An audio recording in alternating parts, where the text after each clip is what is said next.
So basically what I'm saying is every member of your team, from the PA to the post-production to the actor, everybody's important in the final quality of everybody. So you may not have a lot of money, but think about what you can do with the money you have. You can shoot a great film on an iPhone, on a Droid, on whatever.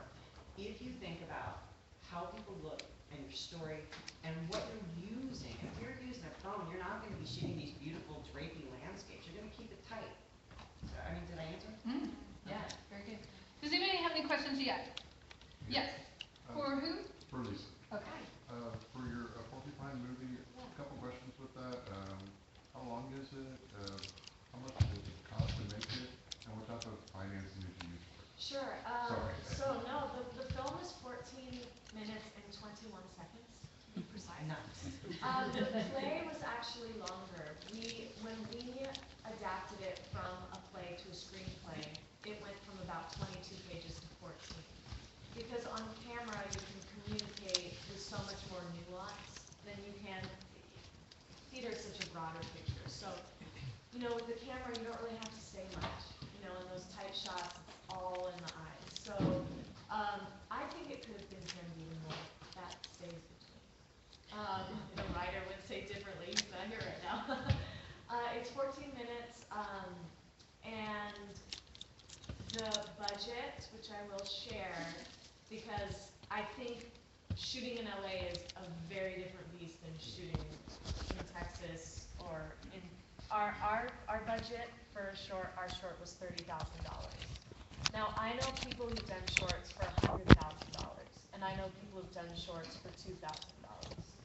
30,000 was a really good round number for us. Now, 10,000 of that was for production alone, because in LA we had union actors, we had union crew, we had to pay for permits, we had to pay for insurance.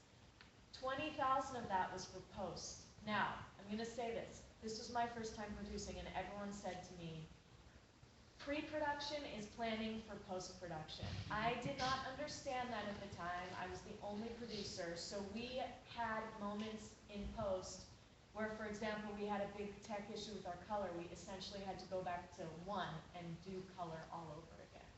So we ended up kind of paying for it in the back end. Sound, we needed 2 sound people on set, not a sound guy and a mixer. You need 2 people. And people said that. Once again, I was dealing with so much. Also in post-production, for pre-production, I actually had a few investors who just gave us the money. Now, investing in a short, there's no guarantee you're going to get any ROI. You may not get any return, because selling a short, there's a much smaller market than for features. For post-production, I did an Indiegogo campaign. I have never worked so hard for a $5 contribution in my life, okay? But it really, really was a really incredibly strengthening experience. I budgeted for festival submissions. I budgeted for travel. I budgeted for marketing. Put that in your post-production budget, because it is so expensive. Domestic festivals are anywhere from $65 to, I think Slam Dance is $85 to submit. Some of them are even more. Even more. Yes. Abroad, if you're submitting in Europe, we just screened in Italy last month, which was so much fun. Most of the festivals abroad are free. Oh my God, amazing. Submit abroad. Cannot recommend that more. But really, and so $30,000 in total. Did I answer all your questions? Yes. Sorry, you didn't throw it all out there. No, it's good. Yes. If you are going to submit abroad, be aware though you will have to ship your deliverable, Yes. which I've shipped to India 3 times. Little DVD, $90 each time. So just be aware you trade one cost for another depending on where you're going. And the formatting is often different. So you might be PAL instead of what we do here at TSC. Yes. Deliverables are crazy. Oh. They're different for every festival you do. I'd like to go to Kristen for a minute, because I've spent a lot of time during this festival with Kristen and Armin, her partner, in filmmaking. He is the director and screenwriter, and then Kristen is the star and the producer. So I'd like you to touch base on life working with a partner, like because you guys are kind of, how many films have you guys made together? Could you talk about that a little bit? That we want people to have seen. Two that have made a festival run, and then I worked with Armin on most of his student shorts when he was at Los Angeles City College.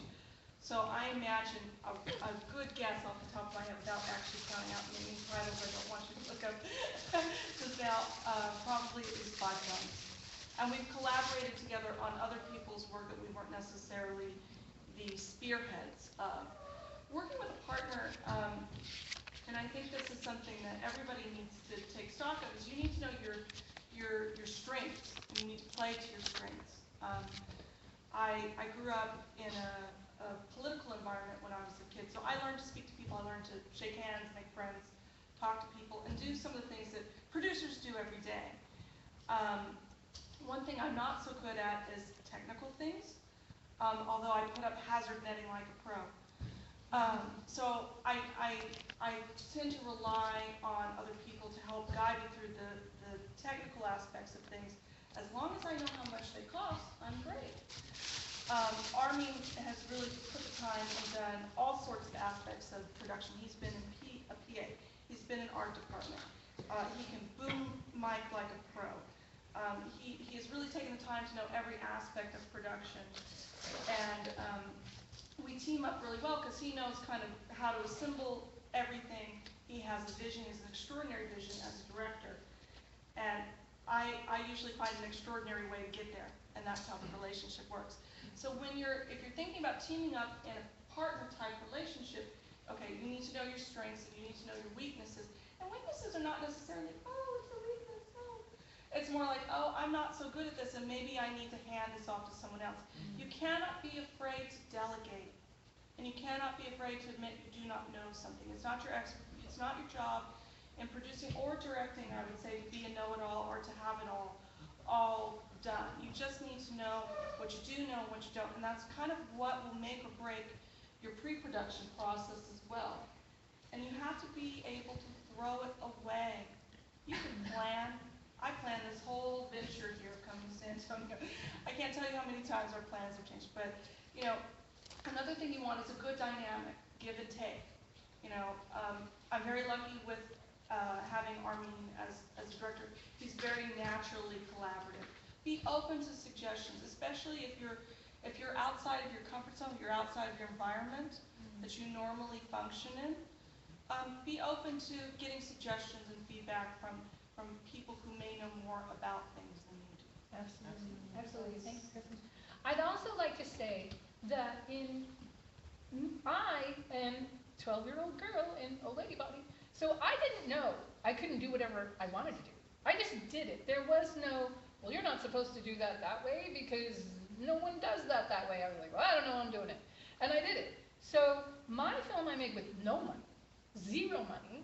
I made a feature, which I didn't mean to. I had so much footage, and then when it edited together, it was over an hour. And it got accepted to film festivals. I would like to say, I wish I had been really, well, you know, hindsight's 20/20. When you're learning something, sometimes it costs more than you expected, okay? My deal was, I sent my film out, I submitted it everywhere that was coming up in Film Freeway. I was like, well, I'll send it there, that would be cool if I ended up there, and I'll send it there, but not all film festivals are for your genre of film. My genre is family, children and family, and it's a feature. So I already had 2 strikes against me when I opened up Film Freeway, and I didn't even know it. I was like, well, everyone will love this film. It's a family film. It's for everyone. But everyone doesn't go to film festivals. Film festivals can have edgy films or horror films, or you know, there's so many different genres. So be careful. You know, when you start budgeting for the post-production, and all of your travel and all of your film festival fees and everything are in that post-production, think about that and really think about what genre your film is. And you know, here in Texas, in San Antonio, I had the entire floor of the Christus Santa Rosa Hospital in Alamo Heights that had just been built by doing nothing more than calling up and making friends with the people in the office. Just saying, you know what, this is what I need to do. I don't know if this is even something you guys do, But you can make friends with so many people who here, they want to help you. They want to help you reach your goal. They want their hospital in your film. And even with the Krista Santa Rosa people, I said, do you want, credit? Do you want credit as an associate producer? And they were like, no, we don't want that. We just want you to make your film. And I have this beautiful hospital scene. They brought me the IVs and the little bracelets and the thing that you spit up in and everything. They brought me everything. So don't let anything discourage you. People are going to tell you you can't. People are going to tell you no. People are going to tell you your script is horrible. People are going to tell you you don't know what you're doing. They're going to tell you all kinds of things. You must, and believe me, because I'm the worst, right, Shannon? I'm the worst. My feelings get hurt every second, just like a puppy. Because I'm all like, hey, hi, I want to meet you, and I want to shoot something at your house, or whatever. Your script is horrible, and I will really, so I go home and I cry 2 or 3 hours, and then I have a cup of coffee and I'm better, and I go do it again. But I think that's a girl thing. I don't think guys do that so much, but maybe they do. But I want to say, do your research, really do your research, but while you're doing it, you can plan all you want. You can plan for years. People do. They plan for years. The minute you put your foot on the path and you say to yourself, I'm doing this. I'm doing this in March. Maybe you don't get to March. Maybe you get to April. Maybe you don't get to the next March. But at least you said that, and that's the first step to going forward. So I don't know where I was going with that, but I just wanted to put that out there. Does anyone else have any questions so far? I have another question. Yes, who's your question for? Any one of you could answer this, but let's say you have a script, right, and you think it's great, and you've gone through rewrites and so forth. Like, what are the first few steps that you take, and you only have your script to get the ball rolling? Like, Do you have any production experience at all? well, okay, I call myself a filmmaker and director and writer, but I think I'm a producer because what I do is I do it all myself. Yeah, and then we I do too. We all do. You Yeah, kind of same. do. I mean, Yeah.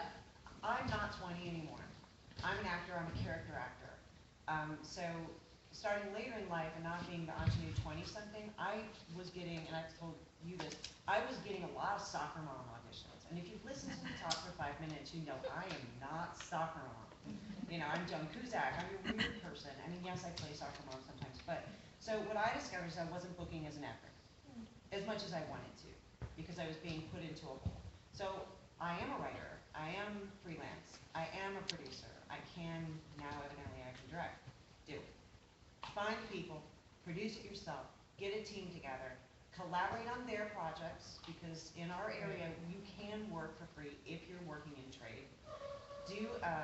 Do a union film. If it's a short film, SAG will offer you a deferred short film contract. So what'll happen is if you actually make money, you pay your actors on the back end. So you can use union actors and non-union actors, if you're in the right to work state, in the same project. And SAG is really easy about helping you through the contracts. It's not that hard. It's really not that hard, and it lends credibility to your project. What I will add is, raise your hand if you know what a line producer does. Cool. They save you life. Yes. What you need to do, so a line producer is basically in charge of budgeting, sometimes scheduling, and staffing up your film. What you need to know is how much your film is going to cost, and it will cost more than you think it does. Almost every single time. You can read a script and say, oh, this is going to take, I'll give you an example, because I was trained in line producing when I went to college. I read a script recently and I said, oh, I think we can get this in at $4 million. When I actually marked it out, and there's a specific way of marking out what are called elements, color coding it, marking it for time, how much each scene runs, how much it's going to take, how many pages can we shoot a day. That film, when it was properly costed out with all its horses, and all of its force feed and wranglers and all of that, came out to $6.5 million. So what you eyeball will probably be off by 1/3. Now, I would suggest jumping in at $6.5 million. We're still trying to scrape the money for that together. But really take the time to get to know what's in every scene. because those are all costs. How many people are you gonna need? How many of those people can you feed? How many of you are married and had a wedding? Raise your hand, not me, but I've been around. If you can plan a wedding, you can make a movie. You got design. You can have a videographer, you have to have a still, people have to be there, you have to work with the location. It's the same thing. So the care that should go into planning a wedding, and I say this because my mother has been a pipe organist in this city for years, she may have sung at your wedding. The care and the concern that you take for your own wedding, you need to take for your movie. And I think women are absolutely qualified to take that on because a lot of us love weddings. If you can do that, you can make a movie, but you have to cost everything out and make sure that you're not overfunding something or underfunding something, under-prioritizing something, over-prioritizing something. And you have to kind of keep this wonderful, intricate balance of keeping this machine that we call movie making in place. And you're still gonna make a mistake. You will. Or 20. Right, And something's going to go wrong no matter how well you plan, so plan the best you can. just like your wedding. Yep. Can I just add, if you have this script and you're not necessarily interested in doing it all yourself, and you want, to find a producer who really loves it. Because I'm in the process right now where I'm getting scripts submitted to me because I'm looking to produce my first feature. And a really great resource is something called Inktip. Okay. It's a database for writers. It's based out of LA, and basically what you do, I'm not sure because I'm coming at it from the production side, is what I've done is I got in touch with the guy who's the head of it. I basically had to prove to him that I was a producer and actually sort of know what I'm doing, and then I put out kind of like a call, what we're looking for, the genre that we're looking for, the specifics, the budget, and he has been matching me up with writers, and I've been getting script submissions. So that's there's other online databases. If you really just are like, I have this amazing script, I don't want to do it, but I want to bring somebody on to make it. Thank you. And is it a short or a feature? Well, I'm in the middle of different shorts, but I've done like 4 or 5 shorts, but I pretty much I get my friends or we'll get together. Right. And it's very unofficial, like the way I've done it. I'm Yeah. like, I might have a camera person and they'll say, well, I know this actor. My last one is it's more polished, the one that I'm editing right now, but yeah, I have a couple of shorts. I think the more you do, the more you learn, the more you understand how you're gonna not do this or not do that. And I Right. think there are a lot of people that want to make a film that don't know what all the names of everything are Right. when they start. But as you go, you will learn more and more and more. For me, I kind of am a rebel, and so I just start getting what I need. Like, I figure out, I know I'm gonna have a scene that I'm gonna shoot in a hospital, so I'm gonna start calling hospitals. I'm gonna start calling friends. I had a horse in my movie, and I didn't pay anything for it. I just made friends with the Yellow Rose people, and they brought me a horse all the way to the Frio River. And the horse was hilarious, because it was all like in the camera, like, look at me. And so this is great footage of the horse. There's a knight on the horse, and the horse is like, hey, camera.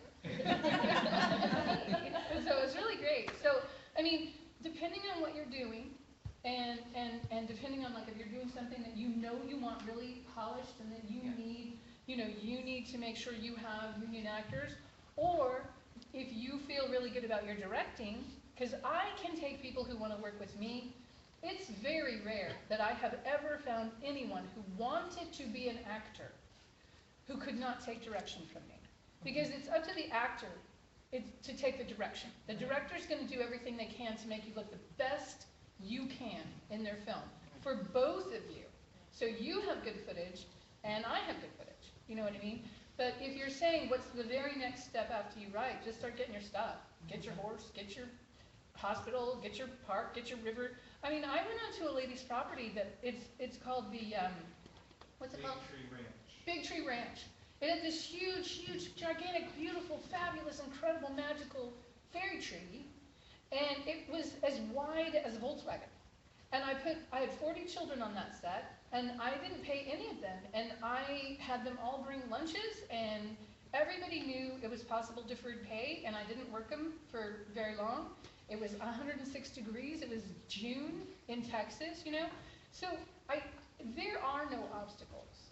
Unless, here's the worst obstacle. I can't remember who I was having this conversation with, but I think it was Ben. Ben, where are you? Right here. There's my little baby Ben. See, Ben is here. He just graduated from film school, and and Ben's here getting to meet everybody. He hasn't made his. I mean, he's made school films, but he's here just really networking. So that's really smart of him. But so now I forgot what I was going to say because I got all excited about you, Ben. The obstacles. Oh, yeah, there's no obstacles. It's just fear. See, it comes down to this. You're going to be too scared. You're going to be too scared to pick up the phone and ask somebody if you can use their stuff. You're going to be too scared to ask for money. You're going to be too scared. And Lisa and I had a conversation about this because women are naturally more afraid than men to ask for money for some reason. I don't know, because we need so much stuff and we need more stuff. So, but we have to get over that and move forward. How are we doing on? Yes. Did you have insurance for everything that you did? I had everybody sign a waiver. Because I didn't have company insurance, and so I had everybody sign a liability waiver that they understood the situation and that they would not hold me liable. And luckily, no one got hurt. Right. I'm not sure. I feel like is that a path that you would? I for personally future? probably would not recommend that Yeah. as the best Yeah. path to take. You probably should have that insurance, but I'm a rebel, Right. and so I did it anyway. And I just prayed every day, please don't let anybody get hurt. But we weren't really doing anything where they would, but you know, yeah. Yes, Debbie's in the film commission, yay! So, yes, and so my question is really, I wanted to ask Kristen, so I'm with the San Antonio Film Commission in the city of San Antonio, and I want to know what allures you to LA instead of San Antonio? Well, I'm an explorer, so my educational path kind of took me to there because my junior year, I did the semester in LA program at Austin, and that's where I learned to line produce. I actually learned line producing from Phil Nemi, who was the VP of Disney when Eisner was the president of Disney. So I learned how to budget and schedule film with him. I also interned at the studio at the Disney lot, and I read probably 200 scripts that were by writers who were working in the industry. So that experience that I had there introduced me to LA in a way that made it less scary for me. I love San Antonio. I've actually, pretty much most of the projects I have on my slate, I would love to be able to bring back here. Because I feel the location has, the general area has great cinematic value.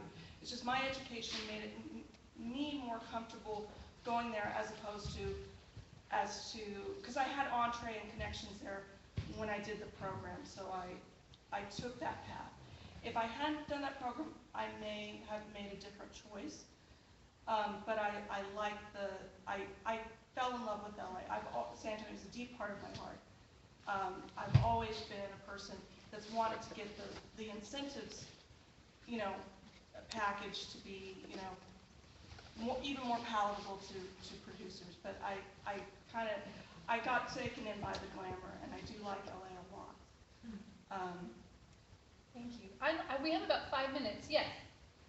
This one is addressed to all the panelists and of course to the film department in San Antonio. Do you feel that San Antonio has the infrastructure or is becoming more film friendly or going back to where it was? And do you feel that we have enough equipment here, studios, and how are we going to overcome that if we don't? For me, being a filmmaker here in San Antonio, Especially San Antonio. and working in San Antonio in particular, I will say that I didn't have any problem getting people to bring their own equipment, bring their own sound equipment. I have learned that the most important thing is, well, other than your film quality, having cameras that work really well and take good pictures is your sound. You do need someone to have really good sound on set, because I had to completely ADR my movie, which means everything you hear in my movie was re-recorded in a studio, and I had to sync it all up, and I promise you that is not fun. But I can tell you this, like San Antonio, Victoria, Dallas, Houston, Austin, all of these cities have a film commission. And for instance, Debbie was telling me earlier that we have equipment here that can be checked out, right? Yeah. And in Victoria, Anthony Pendoni, who has the Victoria Independent Film Festival, if you go to Victoria and stay in Victoria, you can use all of his equipment for free to make your movie. So you can start that way. What I've learned is that you really don't want to invest so much your own money in the equipment, because everything is changing so fast. You want to have in your budget to rent your equipment and have your DP and those people take care of what you're going to need for your shoot and whatever days and everything.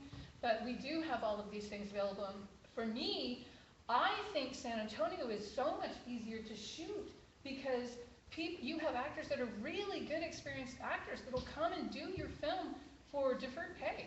They'll just sign a contract that says, if you make money, I'll make money. I don't know how many of those films they would do with you before they expected to get paid, but you know what I mean? Yes. I was just gonna comment on that we do have gear rental houses here. We're building a studio, and I've made 3 family films here, and I have never had trouble finding local crew. Yeah, and Short Film Texas is a good place to look for crew, especially on low-budget films. And Actors Access is across the board. You can put breakdowns in across. I know we only have about 3 minutes before we're wrapping it up. San Antonio also, with the incentive structure, from what I understand, has an extra percentage bump outside of a certain zone. Austin's in the zone, and I believe part of Dallas is in the zone, but if you film in San Antonio, there's an extra bump on the amount of percentage you can get back, which is very attractive to people out of state. One thing is, though, we can talk about all these resources, but I haven't checked out the Film Commission website recently. I know Oklahoma's Film Commission has an app that's fully searchable, that I can find 10 sound guys We at the have, press in button. Texas Film Commission, we have that for sure. Yeah. Yeah, you can find the people that are listed there. But Debbie assured me before we started today that everything is about to be moving forward and shaking and happening for San Antonio. I know that in Texas, the government is really getting behind wants to be a player in that whole Louisiana, North Carolina, Atlanta. They want this whole southern area. I wanted to say today that I really, really enjoyed all of you being here. It's so great to know that this many of you would come out to a Women in Film and Television On a Saturday morning. on a Saturday morning, and I really want to say that our audience is pretty half and half with you guys, so I just want the ladies to give a round of applause to the guys. Thank you for supporting us. Marco, do you remember what I said yesterday about what I like all my guys to say on set to me? If I say, can we do that? I remember word for word. Anders, do you remember? If I say, can we do this on set? What do I like my crew to say? Yeah. Yes. I like them to say anything you want. Anything you want. Anything you want. That's my favorite thing. But I wanted to say thank you to you all. I wanted to make this panel very positive. I wanted our panel not to be about what women in film and television are not getting right now, but what we are doing, what is happening, and how we're moving forward and everything is really positive. And the more we do, the more there will be to do and more to have done. Yes.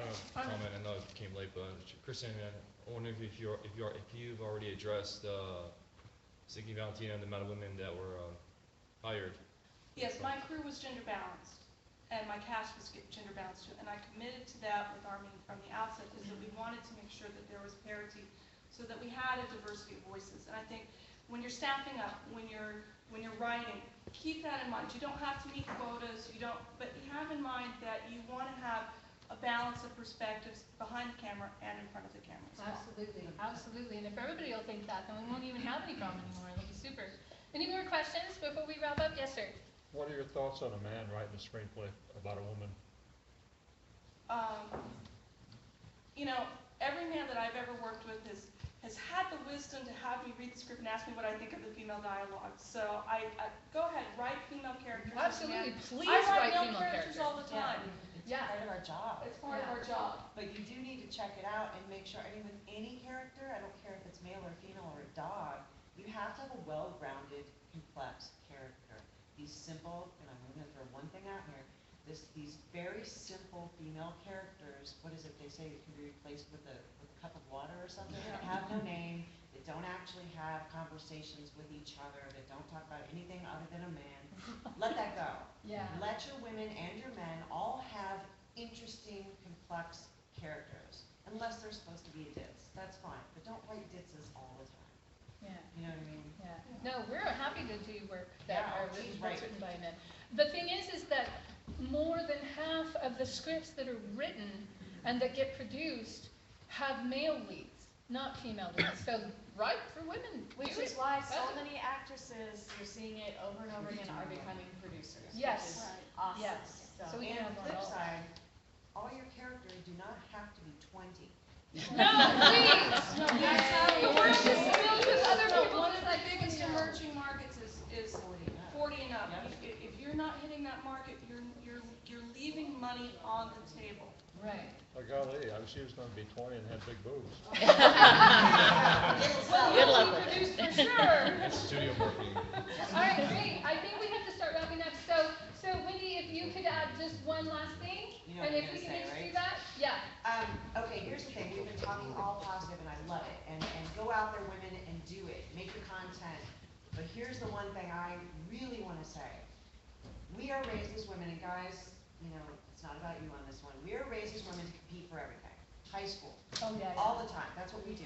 We're competing for men, we're competing for jobs. The woman you're competing with is your best adversary. Bring her in. Do not bring other women down. Help build women up, and your whole production is that. I don't care what your job is. I was blessed to have some very strong women in my family, and I'm also blessed to have a lot of men who cooperate and help me do all the things that I aspire to do. So be cooperative with everybody, and you'll yield rewards. I think that's all I have to say. I agree, very good. Lisa? Create your own content. Create your own content. And if there's any actors out here who are thinking about making LA versus staying in Texas or other parts of the South, please come talk to me because I just have some thoughts on pros and cons on that. Please, so please Yeah. do come talk to me. And you guys, two things just do from the very beginning, network and research. And so everyone who's in here today, if you hashtag and you posted something on Twitter, hopefully Twitter, whatever you did, we'll find it, because I'm going to go look at all the hashtags, because I'm going to see what you guys had to say, and I'm going to network, and I'm going to look. Like, before these ladies even got here, I knew they were coming, and so I went to their IMDb pages, I went to their websites, I went everywhere. I learned everything I could about them and their background, so that when I met them, I just say, I go, I went to your webpage. I know all about you. And they're like, oh, okay, cool. And it's like, yeah, you're hilarious. Like, Kristen's hilarious. She's got some great, hilarious stuff on her reel. So, you know, that's why we put it on the internet, is for people to go look at it and get to know us. So go look at the people that you admire. And if you know you're making a movie that's a family movie, go study all the other family movies that are in your genre. You're going to get a lot of good ideas. So, okay, I think Come see Porcupine tomorrow. yes, go see Porcupine tomorrow. And thank you all. I'd like to, you all give yourself a big round of applause. Thank you so much for being here today. We really appreciate you coming. Thank you so much. You can contact any of us. You can find us on Twitter and Facebook and all that. We'll be happy to answer any questions or whatever we can do. We'll do it. Thank you so much for coming. Thank you. Thank you. Please let everybody know that they should have been in this panel and they should come back next year.